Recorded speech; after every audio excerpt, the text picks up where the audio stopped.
Os estandartes esfarrapados de Hércules tremulavam no vento uivante ao longo do rio Frígido, no oeste da Itália, atravessando o mar Adriático, na tarde de 6 de setembro de 394. Por 2 dias, o imperador romano Teodósio, o Grande, impiedosamente lançou seus guerreiros godos contra os soldados de um usurpador, Eugênio da Gália. O capitão godo Alárico, um protegido favorito do imperador, observava os mortos se amontoarem cada vez mais alto enquanto os corvos arrancavam a carne e os olhos dos corpos de amigos e inimigos.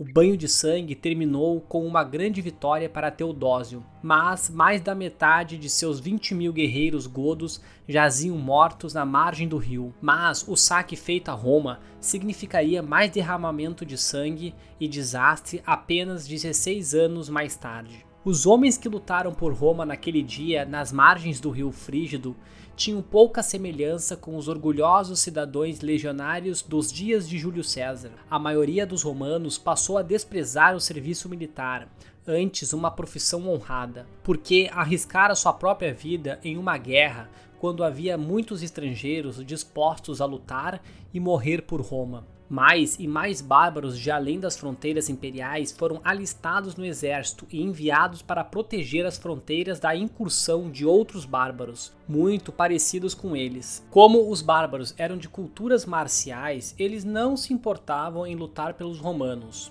O que eles se importavam era em serem sacrificados em batalha enquanto as legiões romanas ficavam na retaguarda. Nem se importavam com a maneira como os romanos os desprezavam como selvagens fedorentos, brutais e grosseiros. Ainda assim, os godos respeitavam um grande soldado imperador como Teodósio, que sempre lidou com eles com firmeza, mas de forma justa.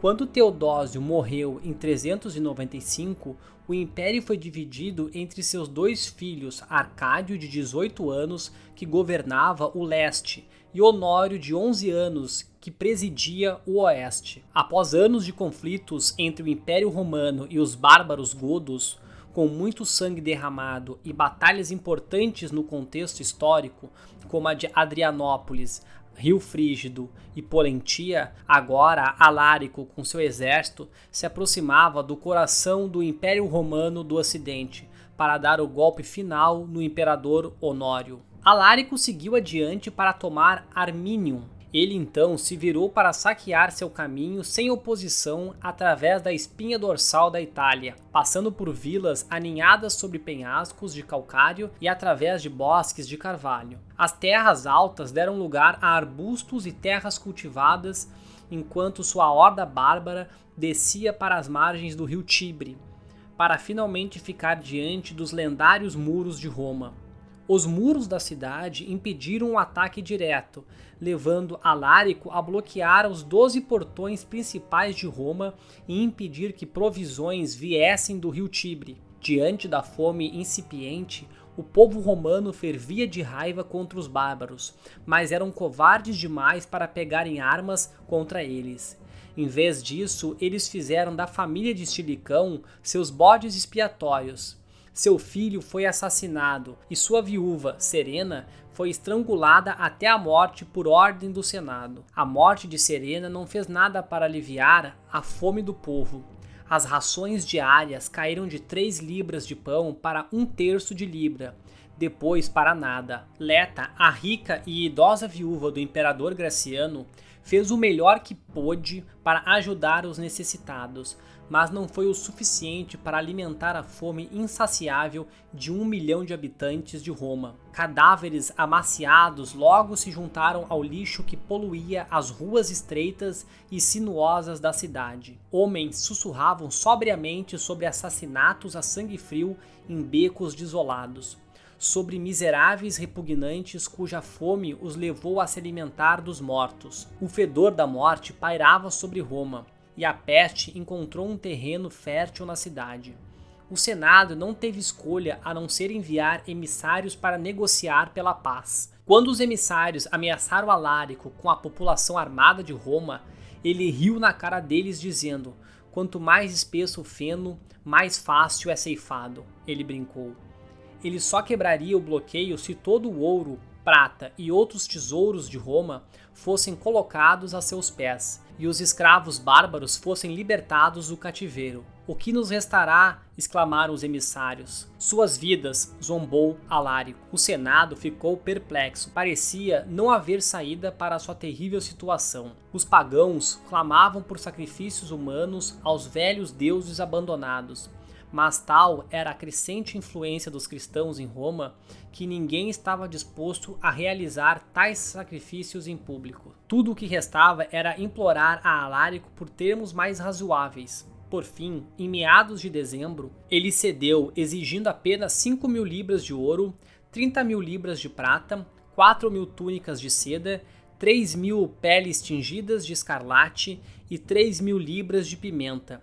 Como o tesouro real estava vazio, os cidadãos de Roma tiveram que pagar o resgate eles mesmos. Mas mesmo isso não foi suficiente. Estátuas de ouro e prata tiveram que ser derretidas e ornamentos retirados das imagens esculpidas dos deuses. Após receber os tesouros e reféns, Alárico manteve sua palavra e suspendeu o cerco, mas não deixou a Itália propriamente dita.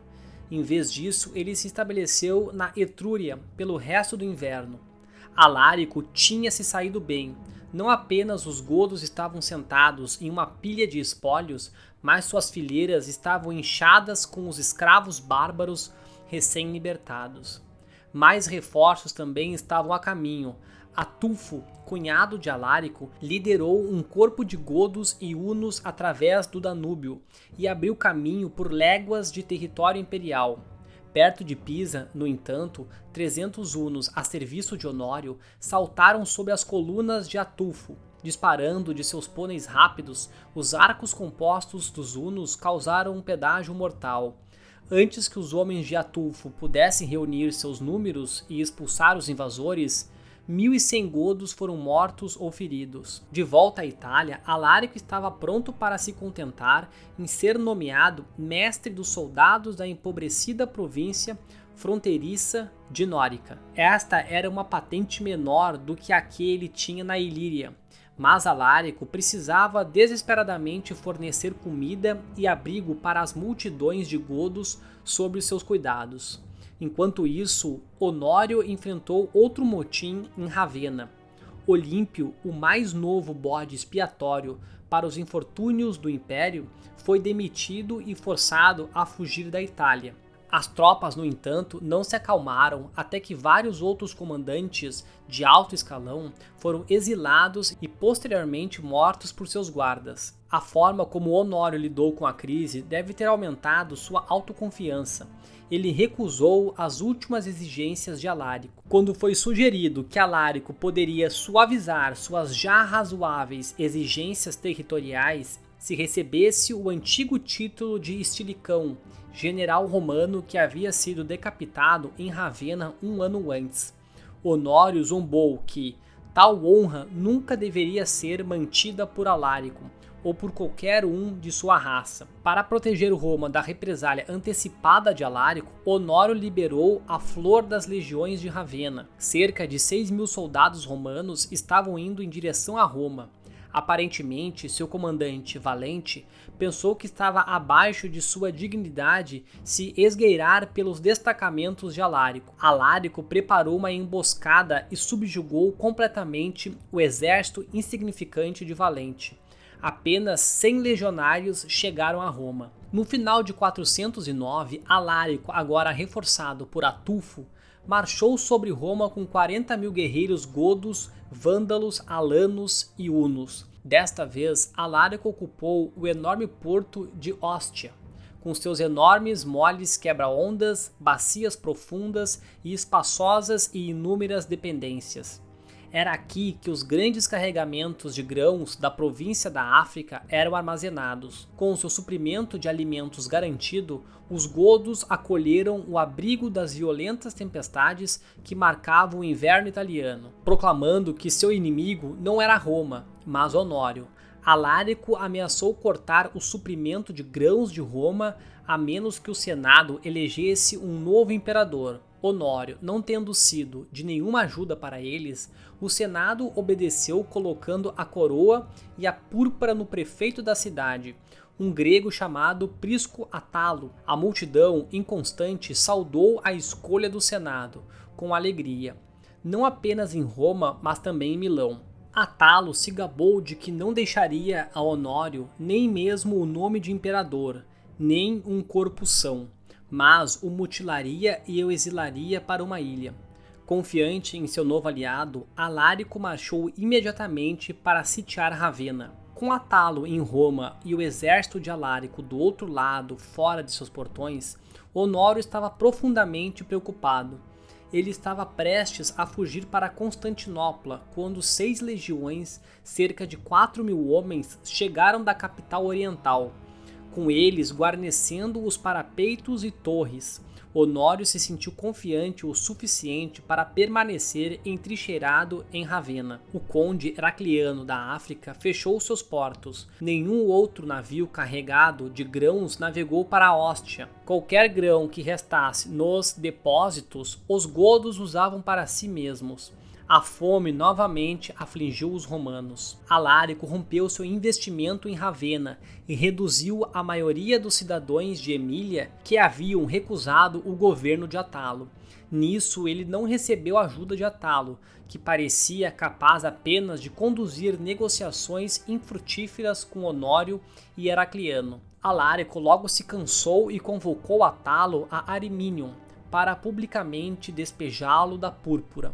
Ele decidiu tentar negociar novamente com Honório, que conheceu em julho de 410, a algumas milhas de Ravenna.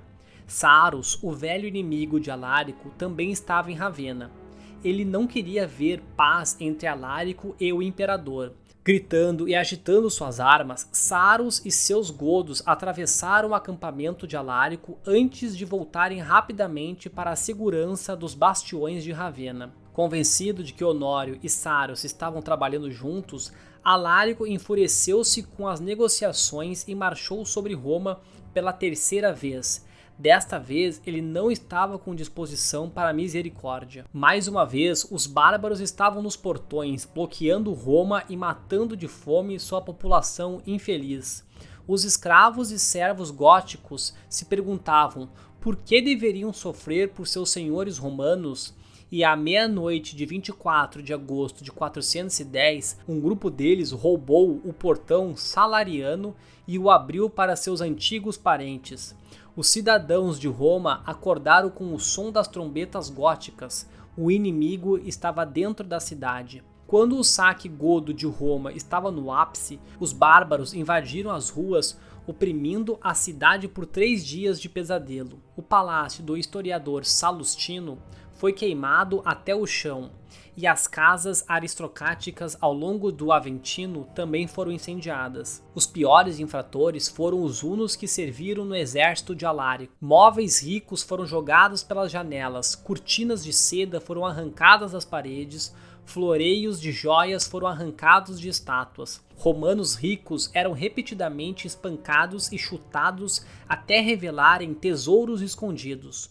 Por fim, os conquistadores saíram da cidade devastada, carregados de espólios e seguidos por multidões de cativos. Entre os últimos estava a irmã incrivelmente bela de Honório, Gala Placídia, que permaneceu em cativeiro confortável com seu amigo de infância, Alárico. Alárico não sobreviveu ao saque de Roma por muito tempo. Ele liderou seu povo para o sul, planejando navegar para a África. Em Consenza, no entanto, o governante godo foi atingido por uma febre violenta que o matou em questões de dias. Lamentado por seu povo, Alárico tinha apenas 40 anos quando morreu. Seus seguidores, enlutados, represaram o rio Buzento e escravos enterraram o corpo de Alárico ao lado de um tesouro no leito seco do riacho. Para garantir que ninguém soubesse o local exato do enterro, todos os escravos foram mortos. A represa foi então rompida e as águas do rio Buzento levaram o túmulo de Alárico. Alárico morreu, mas seu povo continuou vivo. Atulfo se casou com a irmã de Honório e se tornou o novo rei dos godos. Sob sua liderança e a dos reis que sucederam, os godos acabaram se estabelecendo na Espanha, onde ficaram conhecidos como visigodos. Seu governo durou até a invasão islâmica, no início do século VIII. Honório continuou a presidir seu fragmentado império até sua morte em 423. Embora a história o tenha julgado um governante fraco, ele conseguiu permanecer vivo e permanecer no poder em uma atmosfera política que lembrava mais uma guerra de gangues do que um governo organizado. Durante seu reinado, no entanto, as perdas militares romanas foram enormes. Pelo menos 50.000 soldados do exército de campo, metade de sua força de combate, foram mortos. Foi o início de muitos anos de sofrimento.